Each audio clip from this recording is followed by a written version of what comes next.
Bonjour à tous et bienvenue dans cet espace de libération. Aujourd'hui, je vais vous proposer un audio un peu différent puisqu'il s'agit de la synthèse d'une séance que j'ai effectuée avec Elena. Elena vient me voir parce qu'elle a deux problématiques spécifiques, l'une qui concerne sa santé et l'autre qui concerne son domaine professionnel. Donc, concernant sa santé, elle souffre d'une forte douleur à l'épaule et au bras qui la pénalise vraiment dans sa vie. Donc Elena a fait plusieurs examens médicaux. Effectivement, on a constaté une lésion, mais qui ne correspond pas à la douleur qu'elle ressent surtout la nuit, qui est très importante. Donc, ce qui fait qu'Elena se pose des questions et qu'elle voudrait avoir des compréhensions par rapport à ce qui lui arrive. Donc, elle a mis en place tout un protocole avec des séances chez le kiné, chez l'ostéopathe.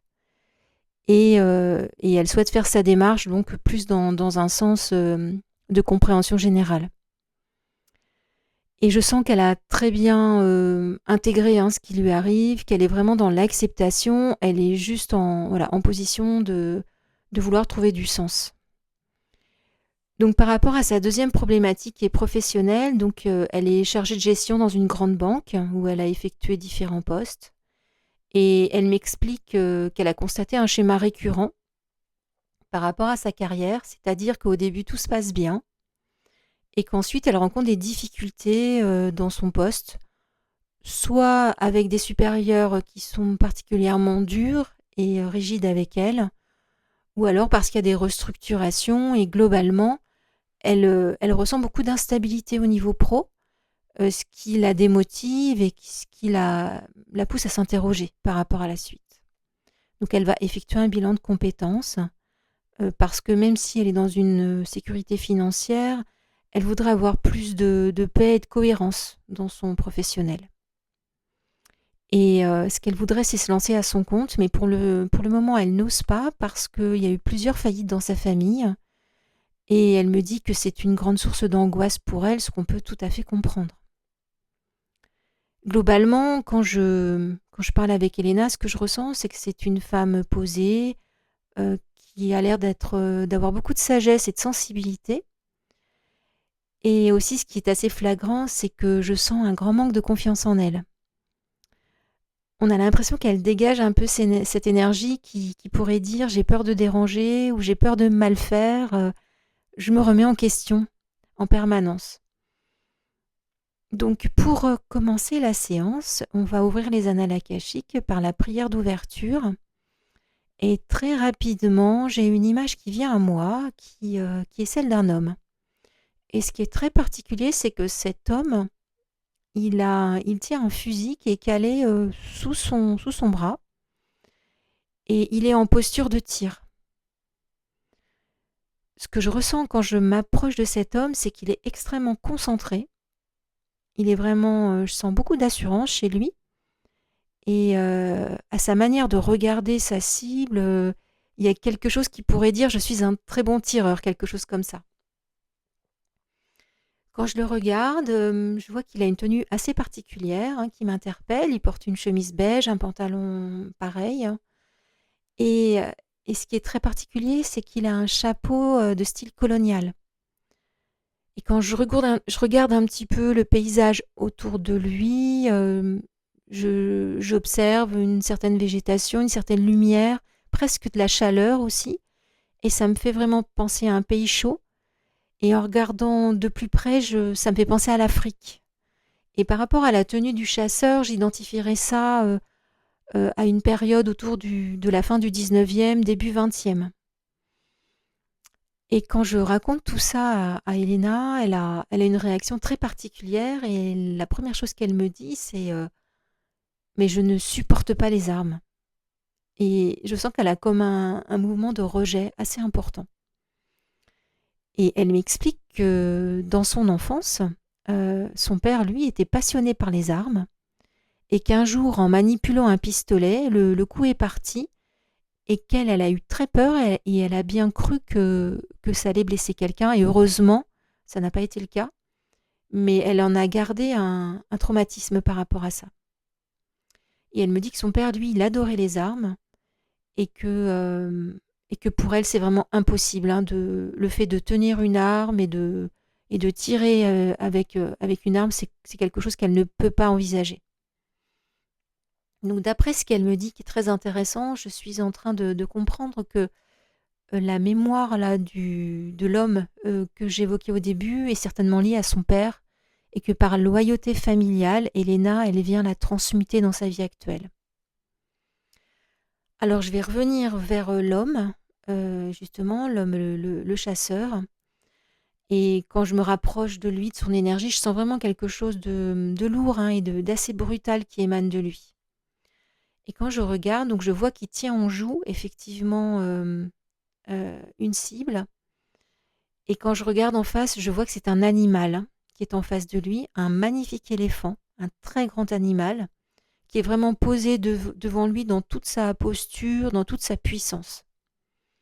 Et l'homme tire et vise la tête, et tout à coup, l'animal s'écroule dans un grand bruit, et j'entends presque la terre qui tremble quand son corps s'effondre sur le sol. Et après ça, je vois des gens qui vont s'affairer autour de l'animal, qui vont retirer ses défenses. Et j'aperçois une espèce de charrette en bois où effectivement on a entreposé des défenses de différents animaux. Et donc là, j'en déduis que l'homme est un chasseur et que il fait le commerce de l'ivoire. Donc il tue des animaux pour récupérer l'ivoire et le vendre. Je me rapproche un petit peu de l'homme pour comprendre un petit peu son histoire, et ce que je sens, c'est que c'est quelqu'un qui vient d'Europe, hein, probablement de France ou de Belgique, et que dans un premier temps, dans une autre carrière, il a monté une affaire autour de la spéculation financière.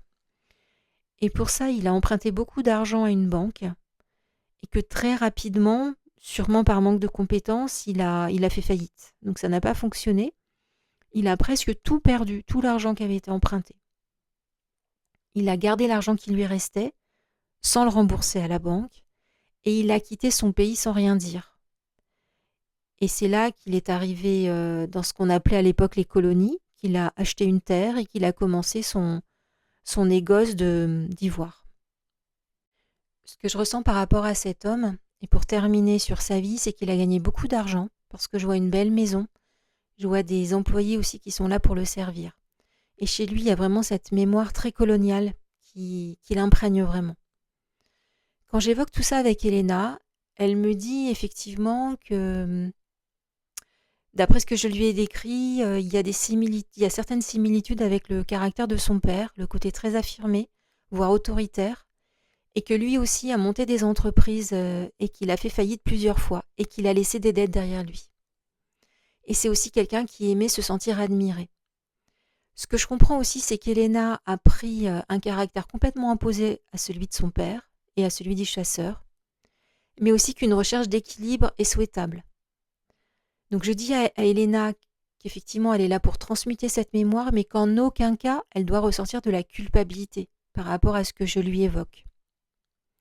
Alors pour poursuivre la séance, on va donc effectuer un travail de guérison qui va commencer par le pardon. Donc ce que je propose à Elena, c'est de placer le chasseur et devant lui tous ceux qu'il a pu faire souffrir. Donc c'est à ce moment-là que je vais voir se matérialiser tout un groupe d'animaux qui vont apparaître. Il y en a vraiment beaucoup, beaucoup, beaucoup. Et je sens aussi que le chasseur est surpris de voir la quantité d'animaux, effectivement. Et sur les côtés, je vois aussi ses employés et d'autres personnes. Donc je regarde les animaux et ce qui m'interpelle, c'est que devant, il y a le grand éléphant du début qui vient vraiment se mettre tout à fait devant les autres animaux. Et je le vois vraiment dans toute sa force, dans toute sa puissance. Et c'est un peu comme s'il était le porte-parole des autres animaux. Et cette scène est particulièrement touchante.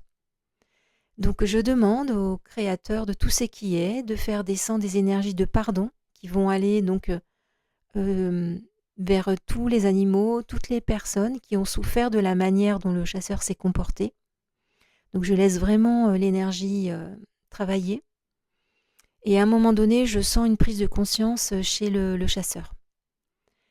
Et je lui demande si il est OK aussi pour, évidemment, pour demander pardon et pour se pardonner lui. Et il me dit que c'est OK. Donc là, il y a encore une autre énergie de pardon qui se met en place et qui va arriver aussi par ricochet jusqu'au père d'Elena et jusqu'à Elena elle-même. Je demande aussi à faire descendre de l'amour inconditionnel pour le peuple animal représenté par l'éléphant, pour le peuple africain, pour la terre africaine qui a été impactée par cette mémoire. Et je demande bien à Elena de profiter de toutes ces belles énergies, de guérison, de pardon, d'amour et de réconciliation. Ce que je propose aussi à Elena, c'est d'aller couper tous les liens qui la rattachent à cette mémoire dans sa vie actuelle, c'est-à-dire couper les liens avec la violence, avec le vol, avec l'oppression, avec la domination, avec tous ces encodages de souffrance. On va aussi retirer la croyance par rapport à l'argent et au fait que l'argent peut être mal acquis. Pour télécharger, pour Elena, le fait qu'elle ait le droit d'être dans l'abondance et dans l'harmonie. On va aller se couper aussi toute cette mémoire de souffrance par rapport à sa santé, par rapport à son corps. Par le fait, j'imagine et j'assimile la douleur de l'épaule à l'activité de chasseur, du fait de caler le fusil sous l'épaule, comme si Elena devait se libérer de tous les chocs reçus au moment de ses tirs. Et on va reprogrammer donc pour Elena la croyance qu'elle a le droit de retrouver une bonne santé, une bonne mobilité dans son corps et de se sentir bien. On va demander qu'Elena puisse se couper tous les schémas de répétition qui sont liés à la faillite, tant sur le plan karmique que transgénérationnel, pour qu'elle puisse s'autoriser dans sa vie actuelle à se mettre à son compte et à monter son activité dans une belle réussite. Ce qu'elle m'explique à ce moment-là, c'est qu'elle souhaite se lancer dans tout ce qui concerne le microcrédit et le développement durable et que ça fait beaucoup de sens pour elle de le faire maintenant. Je propose ensuite à Elena d'effectuer une reprogrammation positive, à savoir qu'elle va imaginer un autre déroulement à la vie du chasseur. Et ce qu'elle souhaite, c'est qu'à un moment donné, il puisse prendre conscience de ce qu'il est en train de faire pour stopper son activité de chasse et ouvrir une réserve pour les animaux, par exemple, et aussi de faire bénéficier toute la collectivité de certaines infrastructures qu'il pourra financer avec les bénéfices qu'il a retirés de la vente de l'ivoire.